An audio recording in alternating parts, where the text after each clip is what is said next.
안녕하세요, 여러분. 네, 사무자동화 산업기사 필기 기출문제를 강의하게 될 문혜영입니다. 여러분 만나서 반갑습니다. 자, 여러분 교재 8쪽부터 진행하도록 하겠습니다. 네, 중앙처리장치의 구성 요소 중 제어장치에 속하지 않은 것을 물어봤습니다.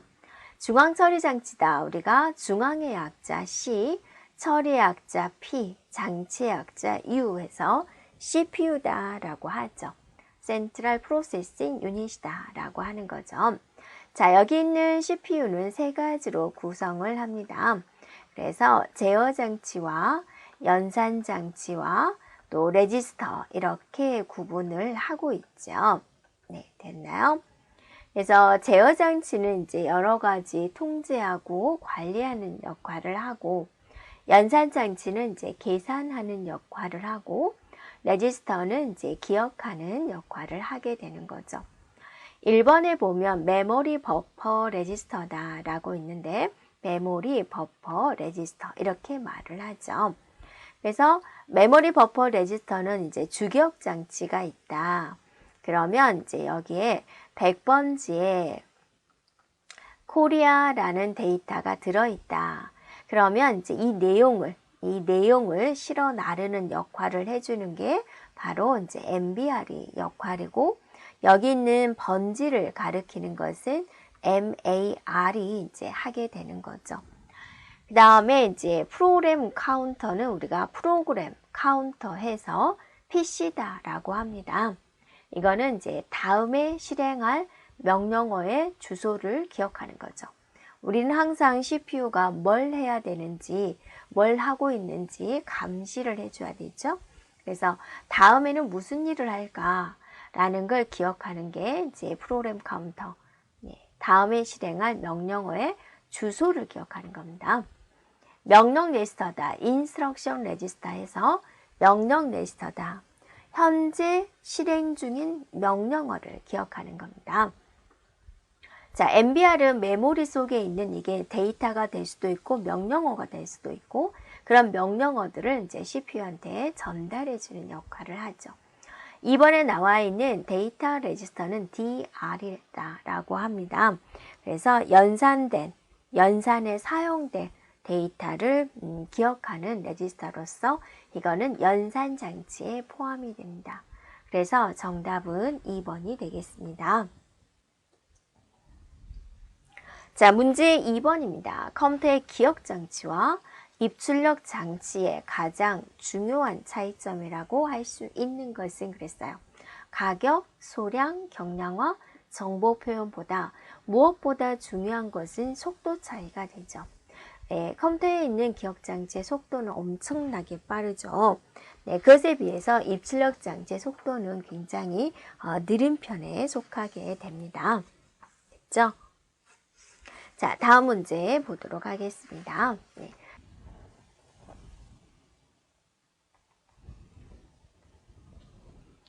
자, 3번 등선 속도의 특징으로 옳은 것은 그랬습니다. 우리가 등선 속도가 있고요. 등각 속도가 있습니다. 등선 속도가 조금 더 복잡한 방식이어서 등각 속도에 대한 예를 한번 보도록 할까요? 자기 디스크는 이렇게 생겼죠. 예, 그래서 이런 트랙으로 이런 섹터로 나눠졌죠. 자, 또 이런 트랙으로 나누어졌죠. 자, 이 하나의 각도에 대해서 보겠습니다. 그래서 이 부분의 데이터를 저장하는 것과 이 부분의 데이터를 저장하는 것을 한번 살펴볼게요. 이 지점에서 출발해서 여기까지 도착을 할 때 안쪽은 빨리 도착할 수 있고 얘는 천천히 도착할 수가 있죠. 그런데 이제 등각 속도라는 것은 이제 속도를 맞춰준다라는 겁니다. 그래서 속도를 동일하게 유지하도록 한다라는 거죠. 네. 그래서 똑같은 속도로 이렇게 가다 보니까 여기에 도달되는 것이 서로 다르겠죠. 같은 속도로 가다 보니까.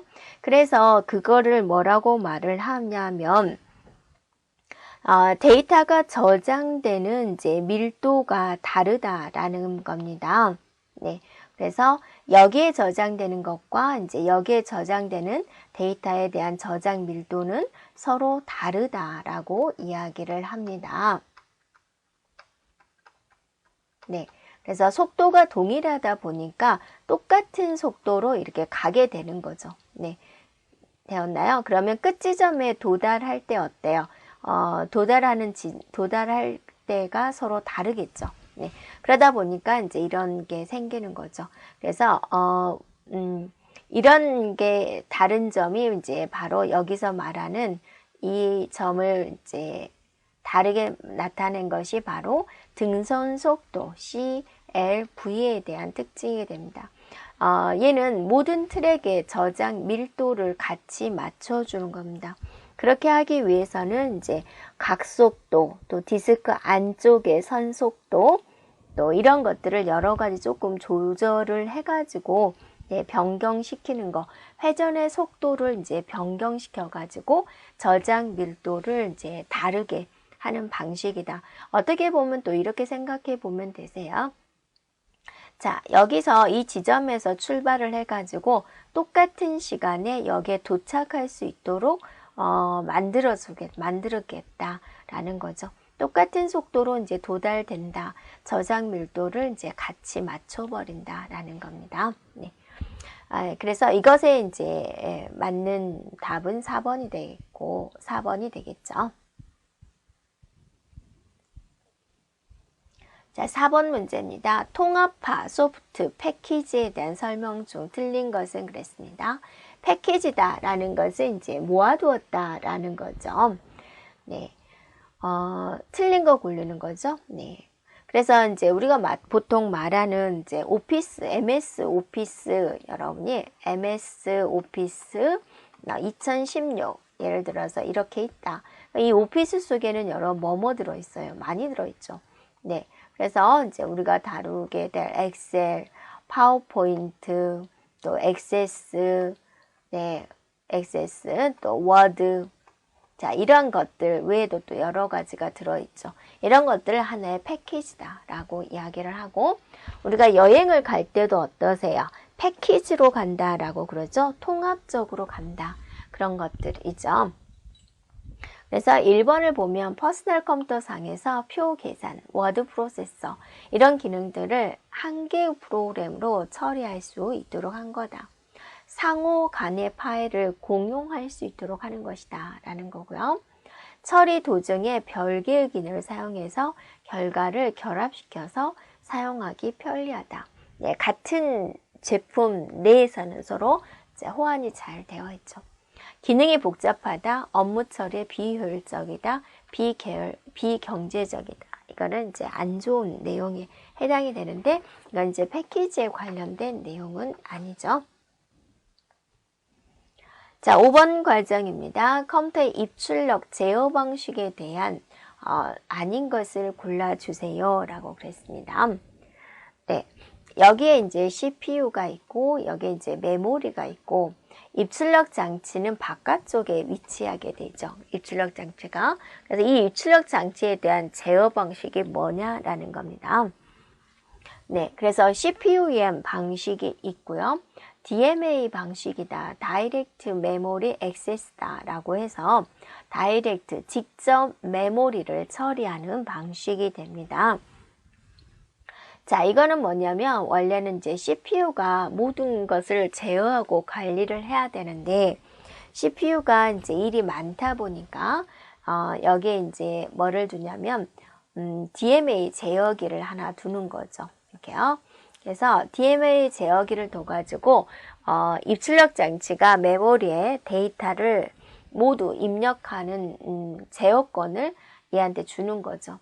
그러면 이제 입출력 장치가 DMA 제어기를 통해서 메모리의 데이터를 직접 이제 쓰게 씁니다. 기록을 해놓는 거죠. 그런 게 DMA 방식이다라는 거죠. 끝나게 되면은 CPU한테 이제 다 입력이 끝났다라고 이제 알려주는 거죠. 그러면 이 회선을 또 CPU가 다른 용도로 쓸 수 있습니다. 자, 이 DML 제어의 역할을 하는 게 바로 이제 채널이죠. 채널이 이제 이 DMA 제어를 구현하는 방식의 이제 하나다라는 겁니다. 그래서 해당하지 않은 것은 3번이 되겠습니다. 자, 6번 과정입니다. 사무 자동화를 할 때 단계별 추진 절차가 옳은 것은 그랬습니다. 여러분이 이제 뭐를 하든지 간에 항상 뭐를 해줘야 돼요? 분석을 해줘야 됩니다. 그래서 여기 이제 회사에서는 어떤 게 필요하고 또 사람들의 요구사항은 무엇이고 이런 것들을 이제 또 의견도 드려보고 그런 것들을 우리는 분석이다라고 하는 거죠. 그래서 이제 사람들 의견을 다 들어봤어요. 그럼 어떻게 해야 되죠? 이제 회의를 거쳐서 이렇게 하면 좋겠다라고 뭘 세워요? 계획을 세우게 되는 거죠. 그리고 나서 이제 운용 단계로 들어가게 됩니다. 그래서 정답은 1번이다 라고 볼 수 있겠죠. 자, 7번 과정입니다. 관계형 데이터베이스에서 기본 키가 가져야 할 성질은 그랬습니다. 기본 키라는 게 무엇일까? 우리가 한번 회사에 이제 입사를 했어요. 그러면 여러분한테 뭐가 주어지나요? 4번이 주어지죠. 그 다음에 이제 여러분 이름을 있고 또 주소가 있고 전화번호가 있습니다.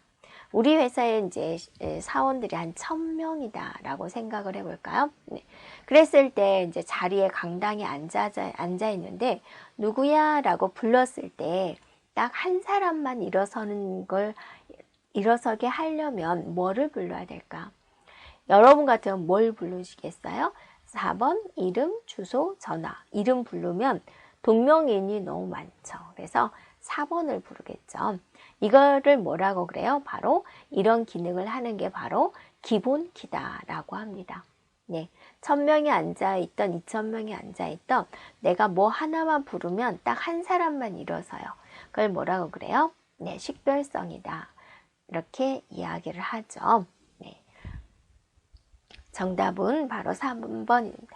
그래서 기본키가 우리가 일반적으로 사용되는 것은 4번이다. 또는 이제 주민번호다. 이렇게 말을 하죠. 또 카드번호다. 이런 것들은 다 기본키가 될 가능성이 있는 거죠. 세상에서 유일한 거, 우리 집단에서 유일한 거, 그런 것들을 이제 기본키로 할당을 합니다. 자, 다음 문제 8번 살펴보도록 할까요? 자, 뉴 미디어의 특징에 대한 설명 중 옳지 않은 것은 뉴죠. 새로운 이런 형태가 아닌 것을 골라라. 정보를 주고받는 대화 형식의 통신이다. 상호 작용이 있다. 우리가 이제 통신을 할 때, 정보를 주고받을 때 뭐가 있어요? 한쪽 방향으로만 보내는 거, 일방성, 방향성. 그 다음에 이제 반이중 방식이 있죠. 반이중 방식. 이거는 이제 서로 주고받을 수는 있지만 동시에는 안 되는 거죠. 얘는 이제 일방적이 되는 거죠. 그 다음에 이제 전이중 방식이다 해가지고 이거는 어떠세요? 동시에 주고받으면서 어떠세요? 양방향으로 이제 데이터를 주고받을 수 있는 형태를 이제 말을 하게 되는 거죠. 이렇게요. 그래서 1번은 맞는 내용이고, 자, 2번에 보면 개인이 필요한 시기에 메시지를 주고받을 수 있는 비동시성이 있다라는 거죠. 동시성도 물론 존재하고 내가 필요할 때 그럼 메시지 보관함 보세요. 또는 음성 메시지 보관함 보세요. 거기다가 이제 놔두면은 내가 필요할 때마다 꺼내 보는 거죠. 그리고 전기통신계통 미디어, 영상, 화상 미디어. 자, 여러분 영상 통화 그런 것들을 이제 이용이 되죠. 뉴미디어는 주로 단방향이다. 아니죠. 요즘에는 다 뭐예요? 양방향 통신으로 가고 있는 거죠. 이렇게요. 그래서 틀린 것은 바로 4번이 되겠습니다. 자, 9번 방식입니다. 사무 자동화의 수행 방식 중 상향식 접근 방식에 해당하는 것을 고르세요. 상향식이란 밑에서 위로 어떠세요? 이렇게 올라가는 방식이죠. 자, 여기에 이제 우두머리가 있고, 회사에 우두머리가 있고, 여기에 이제 많은 사원들이 이제 이렇게 많이 있는 거죠. 거기서 밑에서부터 개혁을 추진해서 위까지 올라가는 방식이다라는 거죠. 그래서 조직에서 하는 강압적인 내용이 아니라 조직원들을 통하는 거죠. 요구되는 사무 자동화 시스템을 단기간에 구축할 수 있다. 이건 어떠세요? 위에서 높으신 분들이 샥 계획에 맞춰서 하는 거죠. 네, 그 다음에 이제 기존 조직으로부터 반발이 크고 전체 조직을 총괄하는 이 부분에 대한 상설 기구가 필요하다. 자, 아니죠. 네, 최고 경영자에게 필요한 정보를 즉시 제공할 수 있다. 아니죠. 네. 그래서 조직의 전체적인 참여 의식이나 의식 개혁을 시키려면 좀 오래 걸려요. 한 사람 한 사람한테 이제 설득을 시켜야 되는 부분이죠. 그래서 조직 전체로 확산은 조금 어려운 부분이 있다라는 겁니다. 네, 정답은 2번이 되겠습니다. 자, 그 다음에 이제 10번 문제 살펴볼까요? 네. 전자우편 시스템을 이용해서 사내 야휴회 공교를 하고 싶다라는 겁니다. 전자 시스템 기능 중 어떤 기능을 이용하게? 전자우편 시스템 기능 중 어느 것을 이용하는 것이 좋겠느냐? 네, 동일한 편지를 여러 사람한테 보내는 기능, 그거를 이제 동보 지정이다라고 하고 있습니다. 그래서 정답은 3번이 되겠습니다. 자, 11번을 보세요. 사무자동화의 추진 전략 중 전사적 접근 방식으로 옳은 것을 고르세요. 전사적이다. 그럼 여러분이 어떻게 생각해 주면 되냐면 통합적이다 라고 생각해 주면 돼요. 그래서 여러 개로 나누어져 있는 것들을 이제 한 군데로 모아서 통합적으로 이제 관리를 하도록 하는 것을 말을 하고 있습니다.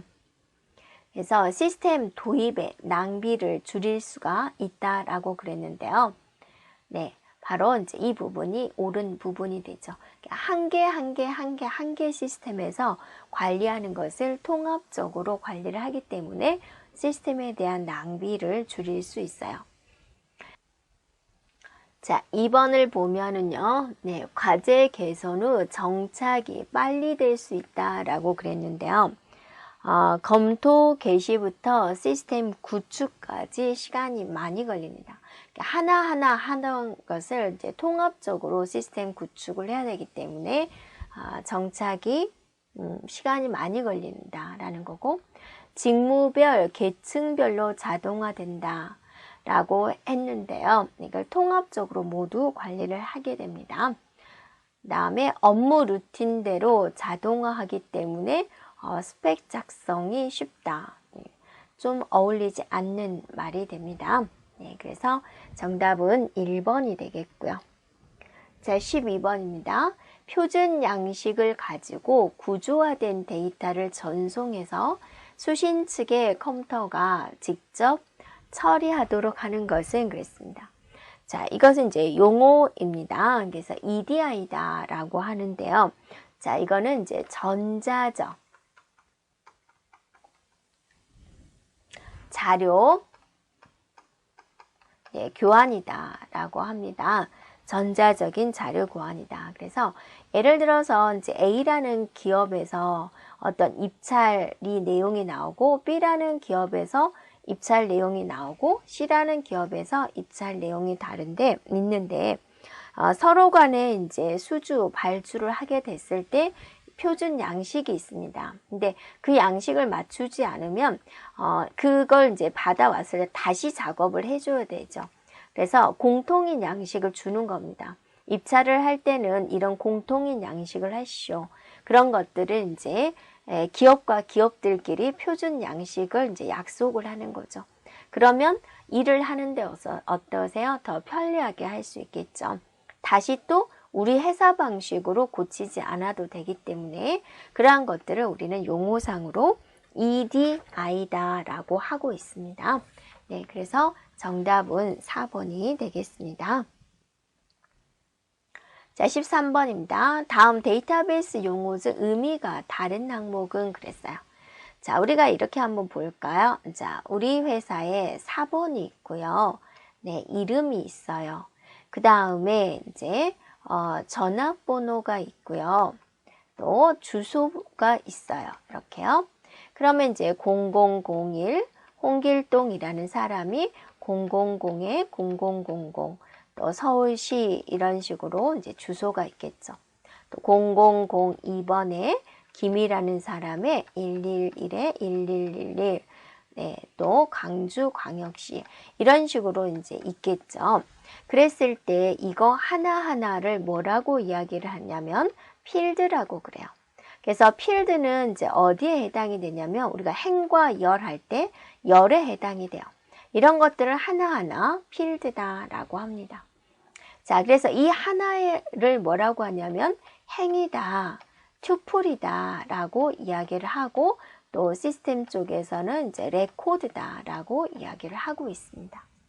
그래서 행이다, 레코드다, 튜플이다는 모두 이런 하나하나의 행에 관련된 내용이 되는 거죠. 그래서 다른 것은 바로 4번 네, 필드가 되겠습니다. 자, 14번입니다. 전자상거래 시 이제 사업자가 전자서명을 한 전자문서가 포함이 돼요. 네, 그래서 그렇게 보낸 곳에 전자우편의 본문에 표시되어야 할 내용은 무엇입니까? 라고 그랬습니다. 전자서명이다 라는 것은 우리가 종이 서류에서 인감도장과 같은 역할을 해주는 서명이 되겠습니다. 그래서 여기에는 그 본문에 어떤 내용이 표시되어야 되느냐, 전자서명을 한 전자문서에 출력하는 방법이 표시가 되어야 됩니다. 그래서 정답은 2번이 되겠습니다. 15번 문제입니다. 문자, 다중방송의 설명으로 옳지 않은 것은 그랬습니다. 문자와 도용에 의한 화상 정보를 디지털 형태로 TV 전파 사이에 전송한다 라고 그랬습니다. 네, 그래서 이 문자 다중방송이다 라는 것은 이제 TV 방송의 전파를 이용해 가지고 뉴스라든지 또 일기예보라든지 네, TV 전파를 이용한 이러한 것들을 이제 도용 정보로 보내주는, 비춰주는 그런 정보를 이제 말을 하고 있습니다. 네, 그래서 이제 1번은 맞는 내용이죠. 수신 측에서는 디코더로 영상 신호로 변환해서 TV 등에 표시되는 방송 시스템이다. 뉴스라든지 일기예보 등 필요한 정보를 수시로 선택 가능하다라는 겁니다. 각종 정보 검색이나 홈쇼핑 등의 서비스를 제공하는 유선 쌍방향 화상 정보 시스템이다 그랬는데, 자, 우리는 이제 문자에 관련된 내용이죠. 그래서 4번이 틀렸습니다. 그래서 이거는 이제 정보 검색, 홈쇼핑 이런 화상 정보를 제공하는 것을 우리는 이제 용어상으로 비디오 텍스트다 이렇게 이야기를 하고 있습니다. 자, 16번입니다. 전자상거래 암호화 기법 중 블럭 암호의 일종으로서 대칭키다. 56비트 암호키를 사용하는 알고리즘은 그랬습니다. 암호화 기법이다 라는 거죠. 그러니까 여러분이 예를 들어서 I love you 라는 단어를 보낼 때 이렇게 보내면 이제 다 알죠. 여기다 플러스 1을 하는 거죠. M, P, W, F 이런 식으로 보내는 것을 우리는 암호화 기법이다 라고 하는 거죠. 그래서 일단은 암호화 기법 중에서 이제 키라는 게 존재하는데요. A라는 사람과 B라는 사람이 서로 암호를 주고받고자 합니다. 그럼 첫 번째, 우리 어떻게 암호하지? 키 방법을 의논해서 이제 A한테 전송을 하게 되는 거죠. 키를 전송을 하게 됩니다. 그러면 이제 A는 열심히 암호문을 만듭니다. 네, 그거를 B한테 이제 전송을 하게 되는 거죠. 그러면 이제 여기서 어떠세요? 해독을 하게 됩니다. 이렇게요. 아무 문제가 없을 것 같죠. 근데 여기서 만약에 해킹이 일어나면 어쩔까? 키가 해커를 당했어요. 그 다음에 전송을 받는데 암호문을 전송을 받았어요. 그러면 키도 내가 해커를 받았고 암호문도 해커를 했으니까 그 해커자는 어떠세요?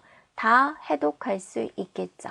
네, 이런 방식의 알고리즘을 DES 기법이라고 합니다. 그래서 가지고 있는 키로 암호화도 하고 해독도 하는 거죠. 이렇게요. 네, 그래서 암호화 키와 해독하는 키가 복호화, 해독 이런 식으로 같이 이야기를 합니다. 이런 키가 동일하다. 그래서 대칭키다라고 합니다. 이것과 여러분이 꼭 알고 있어야 되는 것은 RSA 기법이 있습니다. 이때는 이제 암호화 키가 있고 해독하는 키가 있어요. 별도로 있습니다. 그래서 키가 다르다. 그래서 얘는 우리가 뭐라고 말을 하냐면 비대칭키다라고 이야기를 하고 있습니다. 그래서 암호화하는 것은 누구나 다 알 수 있게 공개를 하는 거예요. 자, 이걸로 암호화시오. 근데 이제 해독하는 것은 혼자만 가지고 있는 거예요. 본인만 가지고 있는 거죠. 그래서 이거를 우리는 개인키다라고 이야기를 합니다. 네. 그래서 문제에서는 대칭키에 대해서 물어봤죠. 그래서 1번에 있는 DES 기법이 되겠습니다. 자, 17번입니다. 컴퓨터의 출력 정보를 마이크로 이미지 촬영기를 이용해서 온라인 및 마이크로 필름으로부터 오프라인으로 촬영 영상을 취급한다. 마이크로 필름의 약자 M을 가져옵니다. 이렇게요. 네. 그래서 컴퓨터의 약자 C입니다. 이렇게. 그래서 컴퓨터 아웃풋, O는 아웃풋입니다. 컴퓨터로 작성한 거를 마이크로 필름에 출력시키는 것, 이게 이제 COM이다 라고 하고 있습니다. 그래서 정답은 1번이 되겠습니다. 자, 18번입니다. 네, 컴퓨터를 데이터 취급 방법에 따라서 분류한 것 중 옳게 된 것은 그랬습니다. 자, 어떤 데이터를 취급하느냐에 따라서 우리가 아날로그다, 디지털이다, 하이브리드다 이렇게 나누고 있습니다. 자, 아날로그는 이제 연속된 것이죠. 연속된 물리량을 입출력으로 받아서 해주는 거고, 이런 증폭 회로를 쓰는 거고. 디지털은 이제 숫자, 문자, 딱딱 끊어지는 거 있죠. 이런 것들을 입출력으로 쓰는 거죠. 회로도 이런 논리 회로를 씁니다. 하이브리드는 아날로그와 디지털을 합해 놓은 거죠. 그래서 정답은 1번이 되겠습니다. 자, 19번입니다.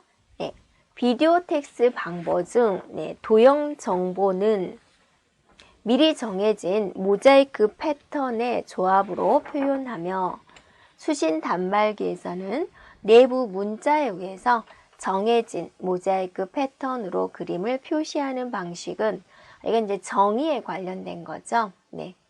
그래서 바로 1번이 되겠습니다. 네. 그래서 1번에 이제 알파 모자이크 방식이다라는 거죠. 그래서 도형에 대한 정보를 여러 모자이크로 이제 결합해서 표시하는 겁니다. 모자이크 이런 식으로 뭐 이런 식으로 하는 거 있죠. 자, 그 다음에 이제 3번에 있는 알파 지오메트릭 방식을 한번 보도록 하겠습니다. 지오메트릭 방식은 알파 모자이크 방식과는 이제 비슷하지만 그래픽 방식을 모자이크 조합이 아닌, 얘는 어떠세요? 모자이크 이제 조합으로 이루어진 거다라고 그랬죠. 그런데 이제 지오메트릭 방식은 모자이크에 대한 조합이 아니라 점, 선, 호, 원, 다각형, 이런 이제 다각형, 자, 이런 기하학적인 요소의 집합으로서 이제 표시하는 기법을 이제 말을 하고 있습니다. 네. 하여튼 이제 모자이크 패턴으로 그림을 표시하는 거, 알파의 모자이크 방식 1번이 되겠습니다. 자, 20번입니다. 경영 정보 시스템입니다. 경영의 시스템을 도입을 하는 거죠. 그래서 지금은 여러분이 익숙한 단어지만 몇 년 전은 이게 조금 생소한 단어였습니다. 그래서 결론은 경영과 네, 시스템이 더해지는 거죠. 그래서 이 과도 이런 과가 있죠. 네. 자, 하드웨어나 소프트웨어 제한된 능력, 처음에는 실패를 했다고죠. 네, 그다음 경영 정보 시스템 개념에 대한 완성, 이건 실패한 원인이 아니겠죠. 자, 사용자 컴퓨터에 대한 이해가 부족했다라는 거죠. 그래서 우리가 이제 살펴보면 이제 경영이다라는 것 파트죠. 네. 그다음에 이제 IT 쪽이다. 그러니까 경영을 아주 잘한 사람은 이제 IT에 대한 내용이 부족하고, IT를 아주 잘한 사람은 이제 경영에 대한 내용이 좀 부족하고, 서로 전공 분야가 이제 서로 다르기 때문에 그것에 대한 이해가 부족했다. 컴퓨터 전문가들의 경영 관리에 대한 이해가 부족했다. 이런 게 이제 초창기에 실패한 이유다라고 볼 수가 있겠습니다. 네. 자, 여기까지 진행하겠습니다. 여러분 수고하셨습니다.